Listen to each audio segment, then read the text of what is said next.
ఉక్కు సత్యాగ్రహం అన్న ఈ చలనచిత్రం ఈ నెల 29వ తారీఖున ప్రపంచవ్యాప్తంగా విడుదల కాబోతోంది. ఉక్కు సత్యాగ్రహం చిత్రం ద్వారా విశాఖ స్టీల్ ప్లాంట్ యొక్క చరిత్ర, విశాఖపట్నం స్టీల్ ప్లాంట్‌ని ప్రైవేటీకరణ చేస్తున్న ప్రయత్నాలను ఏ విధంగా అక్కడ వర్కర్స్ కావచ్చు, ఎగ్జిక్యూటివ్స్ కావచ్చు, నిర్వాసితులు కావచ్చు, వీరందరూ కూడా కలిసి ఏ విధంగా అడ్డుకుంటున్నారన్న ఒక మహత్తరమైన సందేశాన్ని శ్రీ సత్యారెడ్డి గారు మనందరికీ ఇస్తున్నారు. ఈరోజు ఈ చిత్రాన్ని కొద్ది భాగం చూసే అవకాశం కూడా నాకు కల్పించారు. చాలా ఇన్స్పిరేషనల్‌గా ఉంది సినిమా. ఆయన ప్రధాన పాత్రను పోషించారు. చాలా గొప్ప ఇన్స్పిరేషన్ చూస్తుంటే ఈ థియేటర్‌లో ఎంతో గొప్ప అందరికీ ఒక ఉద్రేకం, ఇందులో మనం కూడా భాగస్వాములవ్వాలన్న ఒక సంకల్పం కూడా వచ్చే విధంగా, దానితో పాటు ముఖ్యంగా గద్దర్ గారు ఆయన స్వయంగా నటించడం కూడా చాలా ముఖ్యమైన విషయం. ఎందుకంటే గద్దర్ గారు మంచి ఆప్తులు. "లచ్చన్న ఎట్లున్నావురా" అని అడిగేవాడాయన. ఆ విధమైన మా ఇద్దరికి మధ్య ఉన్న సంబంధం. కాబట్టి ఆయనతో అనేక సార్లు నేను చర్చించడం జరిగింది. అటువంటి గద్దర్ గారిని ఈరోజు ఆయన ఆరోగ్య స్థితి అంత బాగులేకున్నా కూడా ప్రజల కోసం చెయ్యాలి అన్న సంకల్పనతో ఈ సినిమాలో ఆయన స్వయంగా పాడి, రచించి, ఆయన స్వయంగా నటించిన సినిమా ఇది ఆయన చివరి సినిమా అని ఇప్పుడే వెన్నెల గారు, సత్యారెడ్డి గారు కూడా చెప్పడం జరిగింది. కాబట్టి ఆయన ఒక స్ఫూర్తిని నింపారు ఈ సినిమాలో అని నేను మీ అందరికీ కూడా తెలియజేస్తున్నాను. ముఖ్యంగా ఈరోజు రాజ్యాంగాన్ని మనం ఈరోజు మొదలైంది. ఈరోజు అడాప్ట్ చేసుకున్నాం మనం. రాజ్యాంగ దినోత్సవం ఈరోజు. రాజ్యాంగంలో కూడా మనకు తరువాత ఈ లౌకికవాదం, తర్వాత సామ్యవాదం ఈ 2 కూడా యాడ్ చేశారు. అంటే సెక్యులర్, సోషలిస్ట్ ఈ 2 కూడా తరువాత 42వ అమెండ్మెంట్‌లో యాడ్ చేయడం జరిగింది. కాబట్టి ఈరోజు ముఖ్యంగా నిన్నే సుప్రీం కోర్ట్ కూడా ఈ 2 ఏవైతే యాడ్ చేశారో 42లో అవి ఈ ప్రియాంబుల్‌లో పీఠికలో ఉండాలని చెప్పి వారు కూడా నిర్ణయం ఇవ్వడం జరిగింది. అందువల్ల ఇందులో ముఖ్యంగా చూసుకుంటే సోషలిజం అన్న కాన్సెప్ట్ ఏదైతే ఉందో, అంటే ఉత్పాదన లేకుంటే దేశంలో ఉన్న సంపద కేవలం కొంతమంది మాత్రం చేతుల్లోనే ఉండకూడదన్నది సోషలిజం. దానికి ప్రధానంగా మన పబ్లిక్ సెక్టర్ యూనిట్లు చాలా మహత్తరమైన భూమికను పోషిస్తాయి అందులో. అందుకనే మనం భారతదేశానికి స్వాతంత్రం వచ్చిన తర్వాత క్యాపిటలిస్టిక్ కాదు, ఈ విధంగా టోటల్‌గా ప్రభుత్వం కాదు, మిక్స్డ్ ఎకానమీని మనం నిర్ణయించుకున్నాం. అంటే పబ్లిక్ సెక్టరు, ప్రైవేట్ సెక్టరు 2 ఉంటాయి.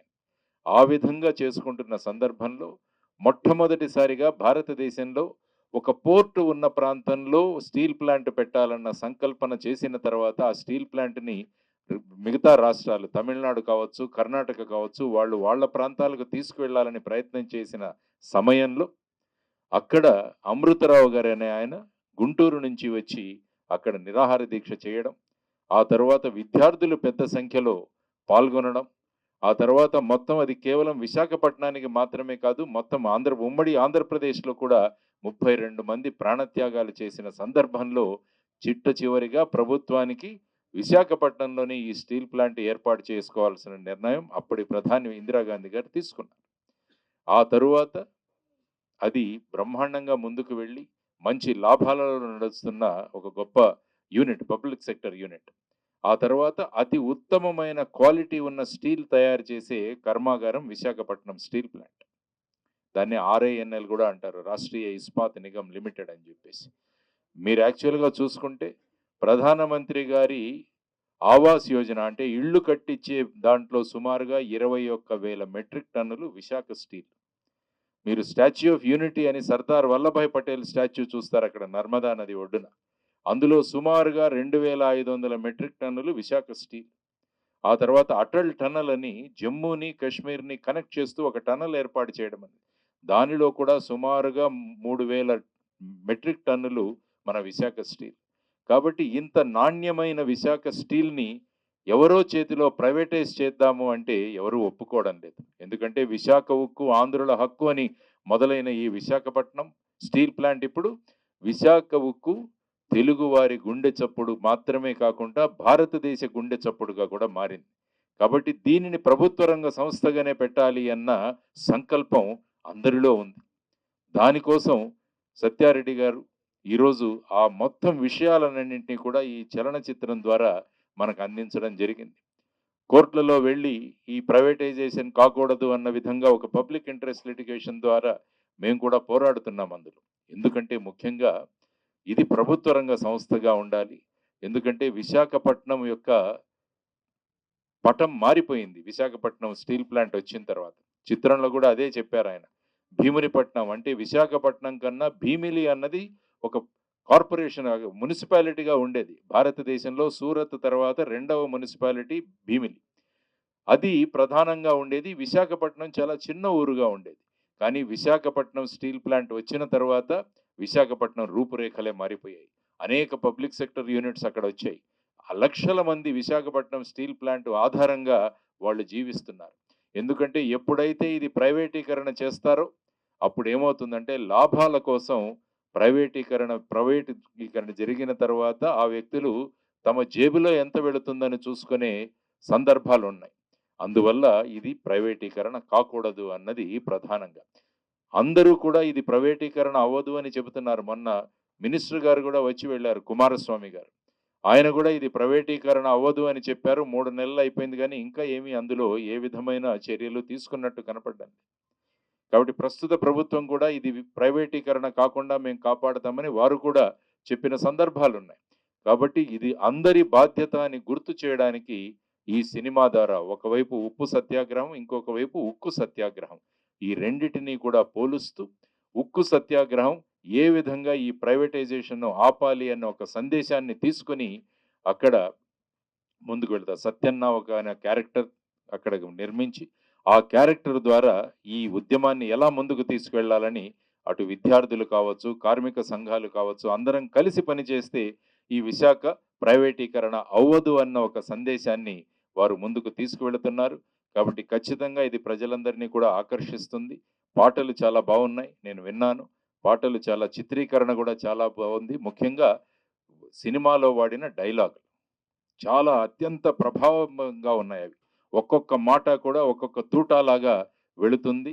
ఇందులో అనేకమైన డైలాగులు చాలా చక్కగా రాశారు. ఎందుకంటే మనసు పెట్టి అందరూ ఇందులో పని చేశారు ఈ సినిమాలో. అది నాకు కనిపించింది. ఒక సినిమాలాగా కాకుండా ఒక నిజ చరిత్ర, ఇది మన సామాజిక బాధ్యత అనుకొని నిర్మించిన చిత్రం ఇది. అందువల్ల ప్రతి ఒక్కరూ కూడా వారికి 100కి 100% వాళ్ళ కాంట్రిబ్యూషను, వాళ్ళ మాట కావచ్చు, పాట కావచ్చు, అభినయం కావచ్చు, ఇవన్నీ కూడా అందులో రంగరించి మన ముందుకు వస్తున్న సినిమా ఈ ఉక్కు సత్యాగ్రహం. అందువల్ల ప్రభుత్వానికి మా విన్నపం ఏంటంటే యాక్చువల్‌గా 29వ తారీఖున ప్రధానమంత్రి గారు విశాఖపట్నంలో వస్తారన్నది నిన్న పేపర్ వార్త. కానీ సత్యారెడ్డి గారు నాకు చెప్పడం ఆ కార్యక్రమం పోస్ట్‌పోన్ అయిందని చెప్పారు. అంటే ఆ రోజు 29న ఉక్కు సత్యాగ్రహం విడుదల. అదే రోజు ప్రధానమంత్రి గారు ప్రైవేటీకరణ చేయట్లేదన్న ప్రకటన కూడా చేస్తారన్న ఒక ఆశాభావంలో నేను ఉండిన్నాను. కానీ ఆ కార్యక్రమం రద్దయిందని వారు చెప్పారు. కాబట్టి ఈ సినిమాలో టైటిల్స్ కూడా ఉన్నాయి. ఇంగ్లీష్‌లో టైటిల్స్. కాబట్టి ఖచ్చితంగా కేంద్ర ప్రభుత్వంలో ఉన్న వారంతా కూడా ఈ సినిమాను చూసి ప్రజల యొక్క మనోభావాలను అర్థం చేసుకొని, ఆ ప్రైవేటీకరణ దిశగా చేస్తున్న అడుగులను వాళ్ళక్కడే ఆపితే ఖచ్చితంగా ఆంధ్రప్రదేశ్ కాదు, మొత్తం భారతదేశంలో కూడా ఒక గొప్ప అనుభవం. ఎందుకంటే చాలా చోట్ల ప్రైవేటీకరణ కావాలని కోరుకుంటున్నారు చాలామంది. కానీ విశాఖపట్నం స్టీల్ ప్లాంట్ మటుకు కాకూడదు. దానికి సెంటిమెంట్ అంటే 32 మంది ప్రాణత్యాగాలు ఉన్నది ఒక భాగమైతే, ఇది ఖచ్చితంగా లాభాల బాటలో నడిచే కంపెనీ అని ఎప్పటినుంచో మేము కూడా చెబుతున్నాం. దీనికి చేయాల్సింది కేంద్ర ప్రభుత్వం ఒకటే కోరుకుంటున్నాం. దానికి గనులు కేటాయించండి అని మొదటి నుంచి డిమాండ్. మిగతా అన్ని కంపెనీస్‌కి, అన్ని ప్రైవేట్ కావచ్చు, గవర్నమెంట్ కావచ్చు, అన్నిటికీ వారి సొంత గనులున్నాయి. కానీ విశాఖపట్నం స్టీల్ ప్లాంట్‌కి మాత్రం సొంత గనులు ఇవ్వలేదు. 28 అప్లికేషన్‌లు వేసినా కూడా స్టీల్ ప్లాంట్‌కు ఈ విధంగా గనులు కేటాయించలేదు.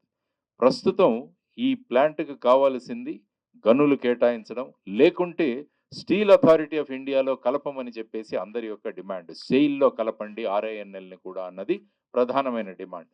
కాబట్టి ఇవన్నీ చేసుకుంటూ రావడానికి చాలా సులభమైన పరిష్కారాలున్నాయి. విశాఖపట్నం స్టీల్ ప్లాంట్‌ని ప్రభుత్వ రంగ సంస్థగా కొనసాగించడానికి ఆ విధంగా ప్రభుత్వం ఆలోచించాలి. ఎందుకంటే సినిమా అన్నది చాలా ప్రభావవంతమైన మీడియం. ఎందుకంటే సినిమాల ద్వారా ప్రజల యొక్క భావోద్వేగాలను ప్రజల యొక్క ఆలోచన విధానాలను కూడా ప్రభావితం చేసేదే సినిమా. కాబట్టి అటువంటి ఉక్కు సత్యాగ్రహం అన్న ఈ సినిమా ఖచ్చితంగా ప్రజలందరినీ కూడా చైతన్యవంతులుగా చేసి, ఈ స్టీల్ ప్లాంట్ ప్రైవేటీకరణ ఎందుకు కాకూడదు? పబ్లిక్ సెక్టర్ రంగంలోనే గడిస్తే ఏ విధంగా దానికి వచ్చే లాభాలు ప్రజలందరికీ చెందుతాయి. అదే ప్రైవేటీకరణ అవుతే వచ్చే లాభాలు కేవలం ఎవరైతే ఆ కంపెనీని కొనుక్కుంటారో వాళ్ళ జేబుల్లో వెళతాయి. ఈ విధమైన తరువాత ఎప్పుడైతే ప్రభుత్వ రంగ సంస్థలో ఉంటాయో అక్కడ రిజర్వేషన్ సిస్టమ్ కూడా అమలవుతుంది. అదే ప్రైవేటు రంగంలోకి వెళితే బడుగు బలహీన వర్గాల వారికి అవకాశమే ఉండదు. ఆ తర్వాత ముఖ్యంగా ఈ స్టీల్ ప్లాంట్ కోసం సుమారుగా 23,000 ఎకరాలు ఆ ప్రాంతంలో 64 గ్రామాల నుంచి రైతులందరూ కూడా వారికిచ్చారు. అప్పుడు వాళ్ళకిచ్చిన వాగ్దానం ఏంటంటే, మీ ప్రతి ఇంటిలో కూడా ఒక ఉద్యోగం ఇస్తామని చెప్పారు. ఇప్పటికీ సుమారుగా 8,500 మంది రైతులకి ఉద్యోగాలు ఇవ్వలేదు వాళ్ళ కుటుంబాలకి. ఇది ఫోర్త్ జనరేషన్. 4వ పీఢి ఇప్పుడు. వాళ్ళు కూడా ఇప్పుడు కూడా ఎదురు చూస్తున్నారు మాకు ఉద్యోగాలు ఇవ్వట్లేదని. మరి ఇప్పుడు దీన్ని ప్రైవేటీకరణ చేస్తే ఉన్న ఉద్యోగులను కూడా తీసివేస్తారు ఎప్పుడు కూడా ప్రైవేటీకరణ జరిగిన తర్వాత. మరి ఈ 8,500 మంది ఎక్కడికి వెళతారు? వాళ్లకు జీవితానికి ఆధారమైన భూమిని వాళ్ళు దేశ భవిష్యత్తు కోసం, దేశం కోసం వారందరూ కూడా త్యాగం చేస్తే మరి వాళ్లకు ఈ విధంగా సుమారుగా 8,500 కుటుంబాలకు ఇంకా ఉద్యోగం ఇవ్వకుండా మనం ఈ విధంగా చేయడం సబబా అని మనం ప్రభుత్వాన్ని ప్రశ్నిస్తున్నాం. అవన్నీ కూడా ఈ సినిమాల్లో చూపించడం జరిగింది. కాబట్టి నిజ జీవితం ఎందుకంటే ఈ మధ్య కాలంలో బయోపిక్స్ అన్నవి చాలా ప్రభావంగా వెళుతున్నాయి. అంటే నిజ జీవిత చరిత్రలు ప్రజలను ఆకట్టుకుంటున్నాయి. అదేవిధంగా నిజమైన సంగ్రామం తరువాత ప్రజలందరి మద్దతుతో ఈ విశాఖపట్నం స్టీల్ ప్లాంట్ అన్నది ప్రైవేటీకరణ కాకూడదు అన్న ప్రజల యొక్క ఆశాభావాలు ఏవైతే ఉన్నాయో వాటినన్నిటినీ ప్రతిబింబిస్తూ ఈ సినిమా చేయడం జరిగింది. ఈ సందర్భంగా నేను శ్రీ మిత్రుడు సత్యారెడ్డి గారిని అభినందిస్తున్నాను. ఎందుకంటే ఇటువంటి విషయం తీసుకొని ఎంతో ప్రభావవంతంగా ఈ సినిమాను, ఈ చలనచిత్రాన్ని నిర్మించినందుకు, ఆ తర్వాత ఇది ఒక కమర్షియల్ సినిమా అయితే కాదు గానీ, ఇది మన జీవితాలతో ముడిపడిన సినిమా. కాబట్టి అందరూ కూడా ఒక సామాజిక బాధ్యత అని ఈ సినిమా ఖచ్చితంగా వెళ్లి చూడాలి అని నేను మనస్ఫూర్తిగా కోరుకుంటున్నాను. ఎందుకంటే ఇటువంటి విషయాలు విద్యార్థులకు తెలియాలి, భావి తరాలకు తెలియాలి. పోరాటం చేసి ఏ విధంగా మనం ఈ స్టీల్ ప్లాంట్‌ని తెచ్చుకున్నామన్న విషయం వాళ్ళకు తెలియాలి.